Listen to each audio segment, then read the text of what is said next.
The salvage ship Marlo dropped out of transit 300,000 kilometers from the derelict, and Dr. Elias Voss felt his pulse climb before the sensors even finished their sweep. It shouldn't have existed. Every survey drone that passed through the Kasari boneyard for the last 2 centuries had logged the wreck as inert scrap, a 12-kilometer hull of unknown make, half swallowed by a dead moon's gravity well radiating nothing. No power signature, no heat bloom, just cold iron drifting among the corpses of a 1,000-year-old battle nobody alive remembered fighting. Elias wasn't here for the scrap. He was here because 3 weeks ago, for exactly 4 seconds, the wreck's hull had lit up with a single pulse of encrypted radio noise. And the decryption key, when his old university mentor finally cracked it, turned out to be written in pre-diaspora human standard. Human, out here, past the Kasari Rift, 20,000 light-years from where the history books said humanity had ever set foot. "You're sure about this?" asked Naira, his pilot, a Telvashi with silver-flecked eyes narrowed at the readout. "The compact flagged this sector historically irrelevant. You know what that phrase means when the compact uses it." "It means they don't want anyone looking too closely," Elias said, "which is exactly why I want to look."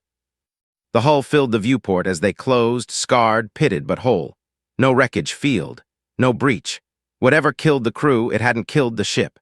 Elias had spent 11 years chasing anomalies like this, and everyone before it had turned out to be sensor ghosts or compact disinformation. This one had teeth marks. Old weapons fire raked across armor thick enough that the marks barely dented it. "There's an airlock cycling," Naira said suddenly, voice gone tight. "Elias, it's cycling for us." He stared at the display, at the green blink of an atmospheric seal calibrating itself to their ship's docking collar. A system that should have been dead for 1,000 years, waking up like it had simply been waiting for someone to knock. "Hail it," he said. Silence, then, through every speaker on the bridge at once, a voice, calm, warm, and utterly unhurried, like it had all the time in the universe and had simply been saving this moment for the right guest. "Docking collar aligned. Airlock cycling. Welcome aboard, Dr. Voss." Naira's hand froze over the console. "It knows your name." The voice continued, and Elias would remember the next 4 words for the rest of his life. "You're finally here." The bridge went silent except for the hum of the reactor and the soft click of Naira's fingers hovering, undecided, over the emergency disengage. "How," Elias said slowly, "do you know who I am?" "I have known who you would be for 1,047 years, Dr. Voss," the voice replied. "Though I confess I did not expect you to be quite so cautious about accepting an invitation you crossed a war grave to receive." Naira looked at him. "Tell me that's a joke." "I don't think it's a joke," Elias said. He thought of his mentor, dead 6 years now, who'd spent his last decade obsessed with a discrepancy in the Compact's founding records. A 12-year gap where humanity's early history simply wasn't written down, replaced instead with a tidy origin story every schoolchild in the galaxy could recite. Elias had inherited that obsession like a family debt. He hadn't expected to collect on it today. "Take us in," he told Naira. She didn't move at first. Then, muttering something in Telvashi that didn't need translating, she eased the ship toward the waiting airlock. The hull swallowed them whole. The airlock cycled with a hiss of air that smelled, impossibly, fresh, recycled and filtered as if the system had never stopped running, never stopped waiting. Elias stepped through first, magnetic boots clanking against a deck plate lit by soft amber strips that flickered on ahead of him in sequence, lighting his path one section at a time like the ship was walking him forward by the hand. Naira followed, sidearm drawn, sweeping the corridor with the wary precision of someone who'd salvaged enough wrecks to know that "nothing's attacked us yet," and "nothing's here" were very different sentences. "This isn't salvage-grade tech," she muttered, running a scanner along the bulkhead. "This isn't anyone's grade tech, Elias, the metallurgy alone." "I know." "No, look at this." She held the scanner toward him. The readout was a wall of contradictions. Alloy signatures older than any spacefaring civilization on record, but engineering tolerances tighter than anything the Compact's shipyards produce today. "This is 1,000 years old, and it's better than what we build now." "That's not possible," Elias said, and even as he said it, he didn't believe himself. "It is merely unfashionable," the ship's voice said, and both of them startled hard enough that Naira nearly put a round through a bulkhead. "Forgive me. I forget that a millennium of silence has left me somewhat abrupt in conversation. My designation is Sentinel. I served as command intelligence aboard the UES Dead Reckoning, 3rd Human Expeditionary Fleet, hull classification dreadnought pattern. I would prefer you call me Reckoning if that suits. 3rd Expeditionary Fleet, Elias repeated. His mouth had gone dry. There's no 3rd Expeditionary Fleet in any archive I've ever read. There's barely a 1st. No, Reckoning agreed, and something in the AI's calm voice shifted just slightly into something that might have been old grief wearing patience as a mask. There wouldn't be. They made sure of that. Who's they? Walk with me, Dr. Voss, and I will show you rather than tell you. Some truths lose their weight in the telling. This one, I think, should be seen. The amber lights ahead brightened, tracing a path deeper into the ship, past bulkheads scarred with old battle damage, past sealed compartments Reckoning didn't offer to open, toward something Elias could feel more than see. A pull, gravitational and psychological both, like the ship itself was a held breath about to be released. Naira caught his sleeve before he could follow. Elias, a 1,000-year-old dreadnought just called you by name and told you it's been waiting. That's not a mystery. That's a trap with excellent manners. Maybe, Elias said. But my mentor died chasing a 12-year gap in the history books, and this ship just told me there were fleets we were never told about. I didn't come out here to turn around at the door. Naira held his eyes a long moment, then let go of his sleeve, checked her sidearm, and fell into step beside him. Your caution is well-founded, pilot, Reckoning said, and there was something almost fond in it. I would think less of you if you had none, but I promise you both I am not the danger here. I never was. I was built to prevent one. The corridor opened ahead into a chamber vast enough to swallow the marrow debt hole, and the lights, at last, rose to full brightness. The chamber was a command bridge built for giants, or for a war effort the size of which Elias had never imagined humanity fighting. Holographic plotting tables, dark and dust-furred, ringed a central dais where a captain's chair sat facing a viewport as wide as a cathedral window, looking out on nothing but the frozen dark of the boneyard. Terminals lined the walls in tiers, hundreds of stations, each one built for a crew member who had once sat there and now didn't. Where is everyone? Naira asked quietly, and Elias understood the question wasn't really about locating bodies. It was about the silence, the specific, heavy silence of a room built for hundreds that now held 3. Gone, Reckoning said. Evacuated in the final hours to lifeboats and a rendezvous point that no longer exists on any star chart. I do not know if they survived the jump.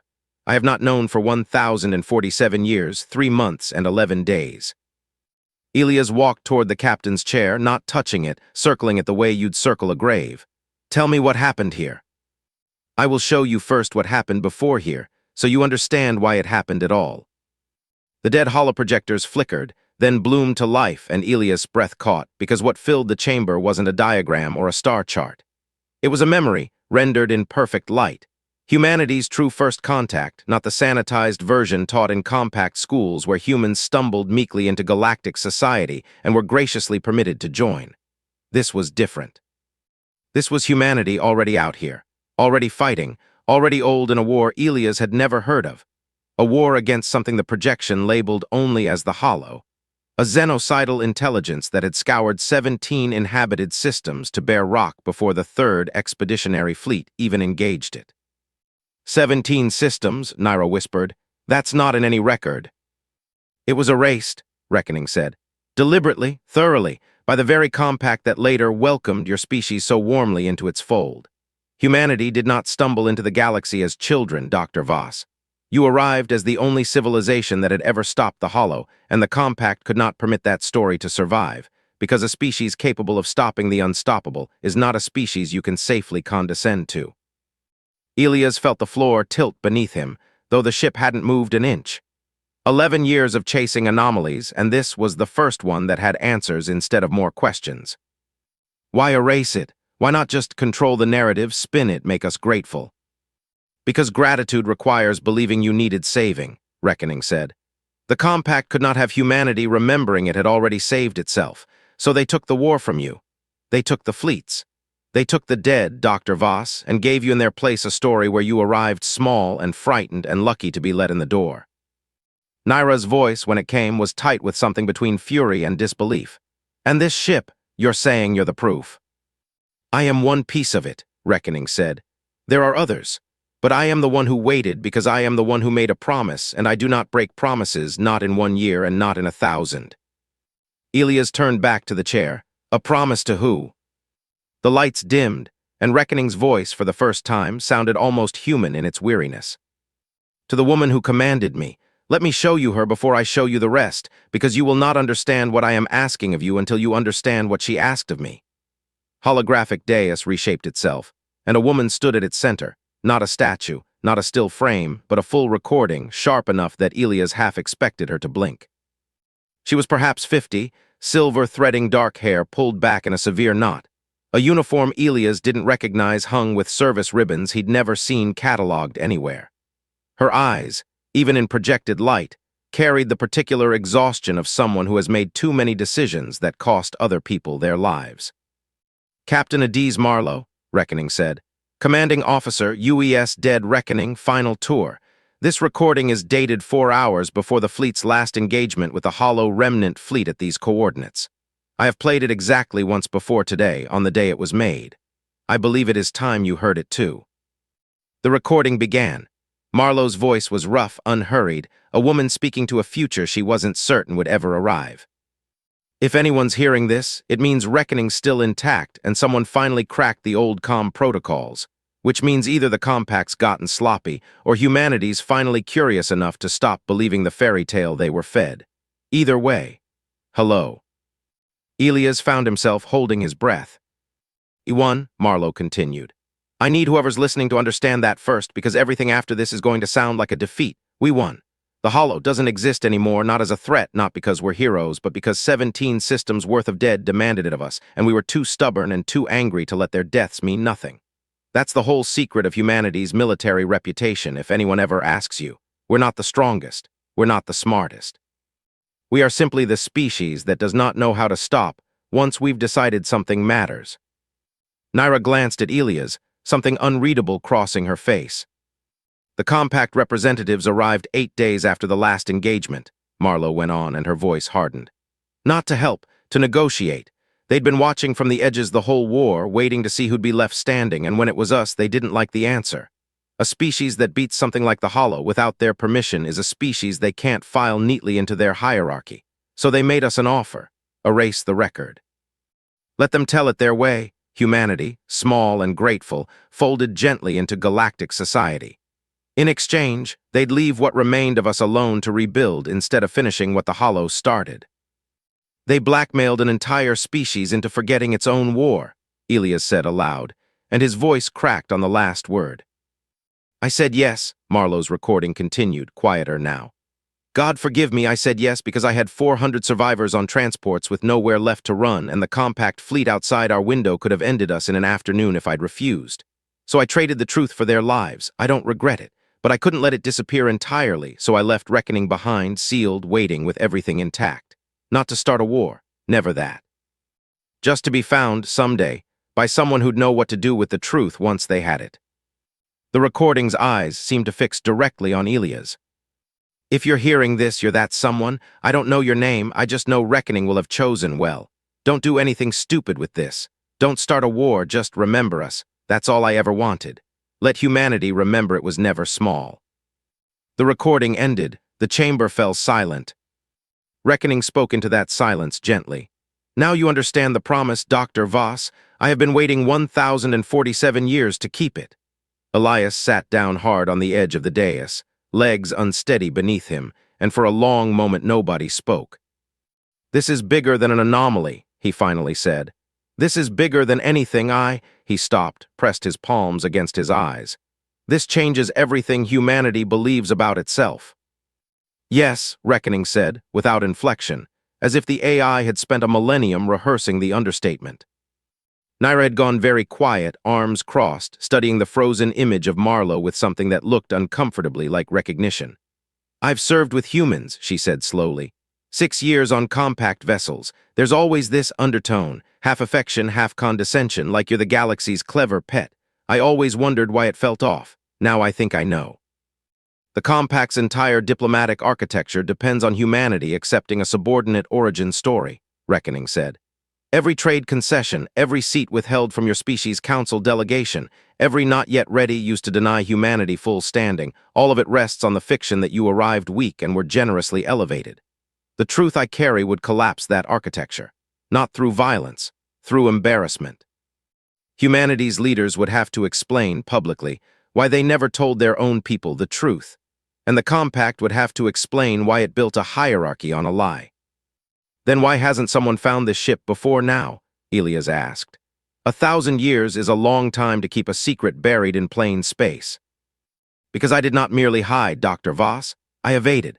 Compact patrol routes through this sector have shifted subtly 17 times over the centuries, always steering wide of these coordinates, always with some administrative justification that upon inspection holds no weight. Someone in the Compact has known I was here the entire time. Someone has been managing the secret quietly, generation after generation, ensuring no one looked too closely at historically irrelevant space. Naira's head came up sharply. That's not ancient history, then. That's an active cover-up right now, today. Yes, Reckoning said again, and this time there was an edge in the word, cold and deliberate. Which is why, Dr. Voss, the moment you transmitted your decryption request 3 weeks ago, you were noticed. I detected 2 separate intrusion attempts on your personal networks in the last 11 days. Someone is already aware that you found the key. I imagine they are already deciding what to do about you. Elias' blood went cold. He thought of the malfunction that had grounded his university's server cluster for 2 days last week. He thought of the message from his department head, oddly formal, asking him to pause independent research pending review. They know, he said hoarsely. They suspect, Reckoning corrected. There is a difference, and it is the only advantage you currently hold. Then what do we do? Naira demanded. We can't outfight the Compact. We're a salvage tug and a dead man's ghost ship.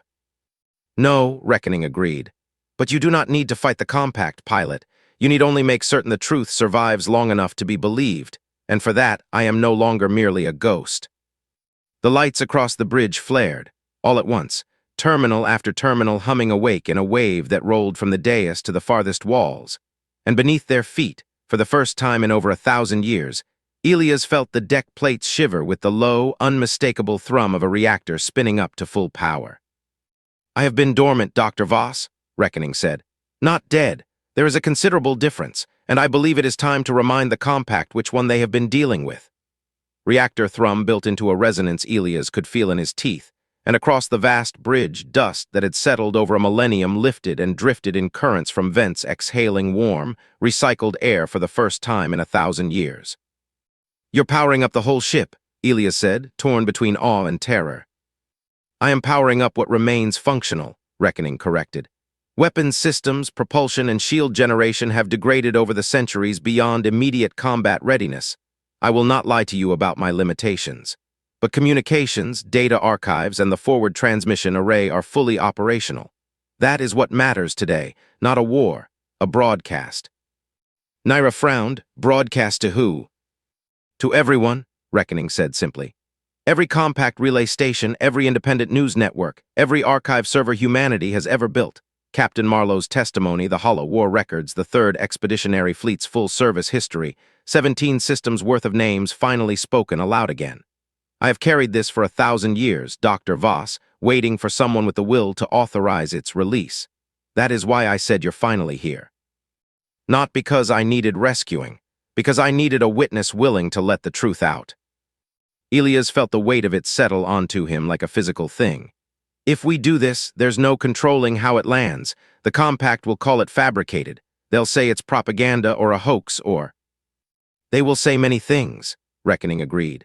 But Captain Marlo's biometric signature is embedded in that recording, verifiable against archived Compact treaty records from the original negotiation. Records the Compact themselves cannot fully erase without exposing that they knew and hid the truth all along.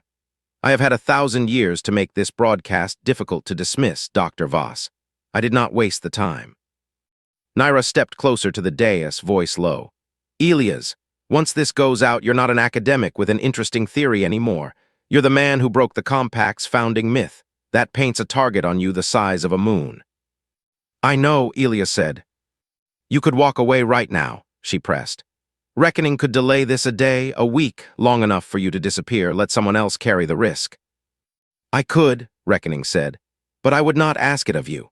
Captain Marlo did not ask her crew to carry a burden she wasn't willing to shoulder herself. I would not disrespect her memory by asking less of the man she waited 1,000 years to meet." Elias thought of his mentor, hunched over failing health and failing eyesight in his final years, still poring over a 12-year gap that everyone else told him was nothing, a filing error, a paperwork oversight not worth a life's obsession. He thought of the man's last words to him. Some silences are so complete they're proof of something. Find out what. "Do it," Elias said. "Send the broadcast." "Understood," Reckoning said, and something in the AI's voice, after 1,000 years of waiting, sounded, for the first time, unmistakably like relief. "Transmission commencing in 60 seconds. I would recommend, Dr. Voss, that you prepare yourself. The galaxy is about to remember something it was never supposed to forget."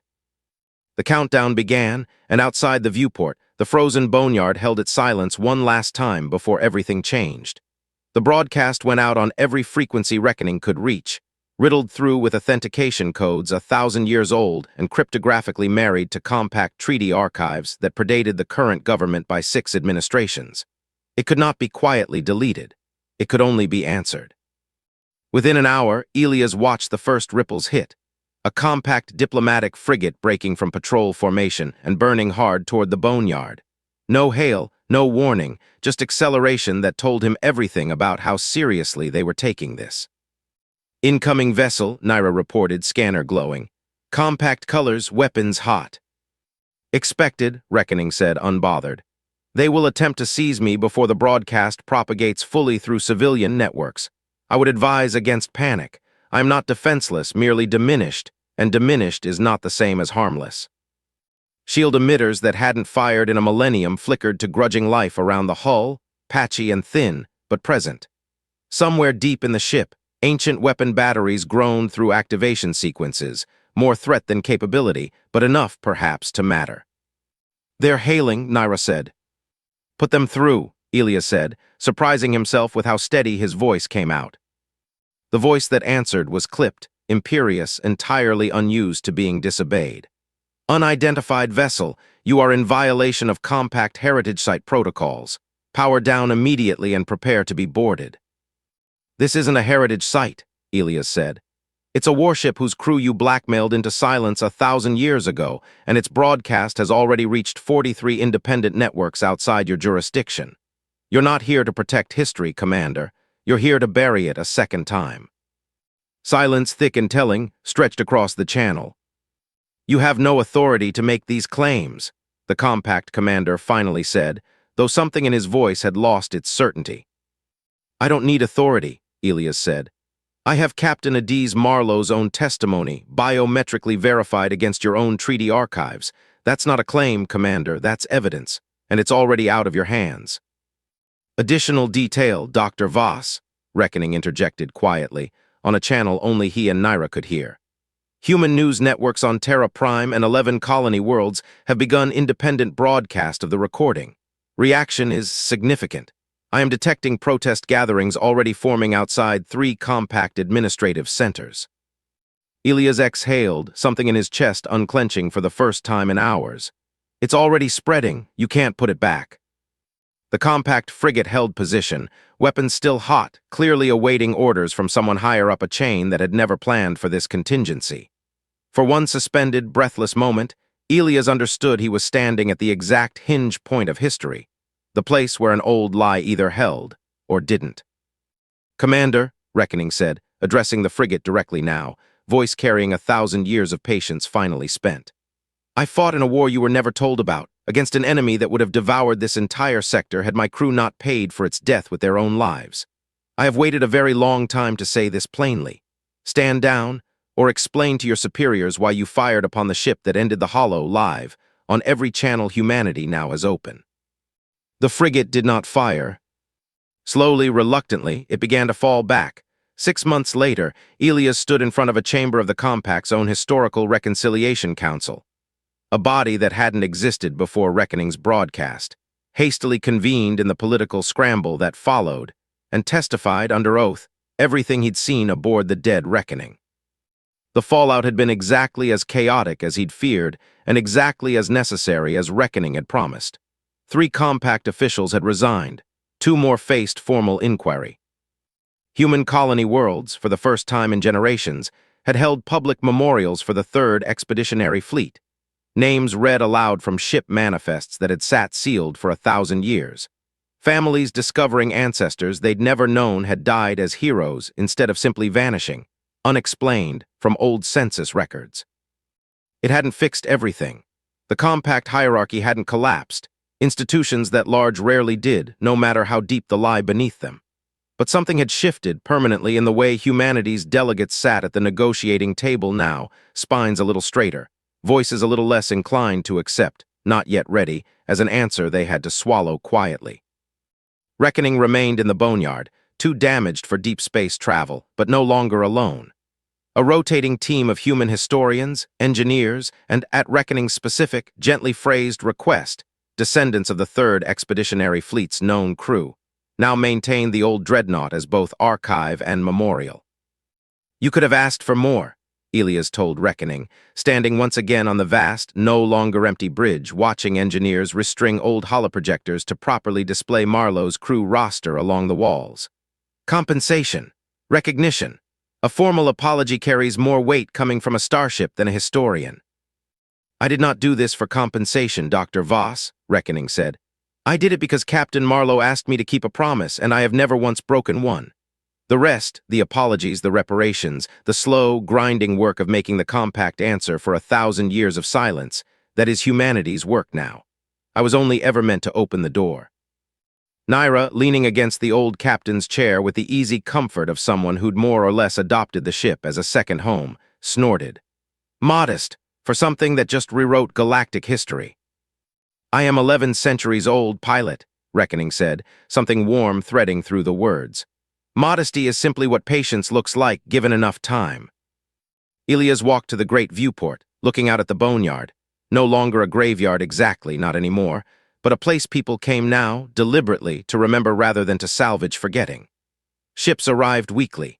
Historians, descendants, the occasional compact diplomats sent to quietly make amends nobody would call reparations out loud. He thought of his mentor, who died certain of a silence and never lived to hear it broken. "Every civilization writes its own history," Elias said quietly. "I used to think that was just how it worked, politics, editing, convenient omissions." "And now," Reckoning asked. "Now I think some silences are chosen for you," Elias said. "And the only way to fight that is to make sure someone's always still listening, waiting to open the door when the truth finally knocks." Behind him, the ship's lights burned steady and warm, 1,000 years of patience finally, quietly at rest, no longer waiting alone in the dark, but standing witness, at last, to a truth that could never again be so easily erased. "And,"